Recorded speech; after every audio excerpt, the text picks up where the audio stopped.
Climate change, environmental crisis, global warming. These terms are all ones that we have heard time and time again, and then there are the accompanying facts. Our winters are getting colder as our summers are getting hotter. Islands are sinking, ice caps are melting, and natural disasters are increasing in both violence and frequency. Unfortunately, being presented with this information has little impact, as we find ourselves facing an irony found in the fact that those who are suffering the effects of climate change and those who are aware yet perpetuating it are two groups that are nearly entirely mutually exclusive of one another. However, what is not mutually exclusive between us is our widespread love for the earth. There are a variety of natural wonders from which we can eat and drink, and in which we can admire and play.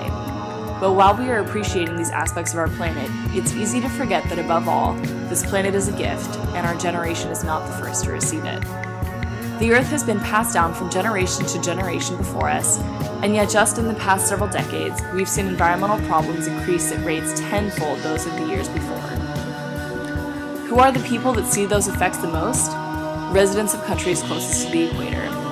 One case in particular is that in Bolivia, where in 2009, the 17,400 foot tall and 18,000-year-old Chaclatea glacier was found to have entirely melted, which means that one of Bolivia's foremost water supplies has disappeared, threatening the mortality of the entire country. Saying that the glacier disappeared doesn't quite serve justice to the monstrosity of the situation. In reality, the glacier has been stolen. Proverbs 31:9. Open your mouth, judge righteously, defend the rights of the poor and needy. Matthew 25:40. And the king shall answer and say unto them, Verily I say unto you, inasmuch as ye have done it unto one of these the least of my brothers, ye have done it unto me. God commands us to defend the impoverished and challenges us to treat each member of his creation as we would he or his son. While the damage to the earth is irreversible, we can improve the situation. The first step is recognizing the ways our actions have impacted the earth and respond to the call to change the way that we live. Yes, the earth is calling out for a change, and as the earth is a creation of God, we must respond.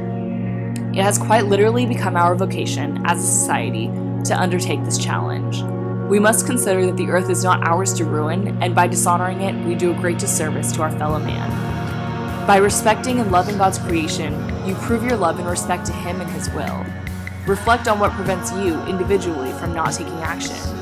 Fearing inconvenience or the loss of luxury does a great disservice to our Creator. St. Francis. Above all the grace and gifts that Christ gives to His beloved is that of overcoming self. Focus your determination on honoring all of God's being. Pray to ruminate on the specifics of your calling. Recognize the significance of your role in making a change. Respond to your calling, and spread this vocation from Christ as you live the gospel. Psalms 24:1. The earth is the Lord's, and the fullness thereof.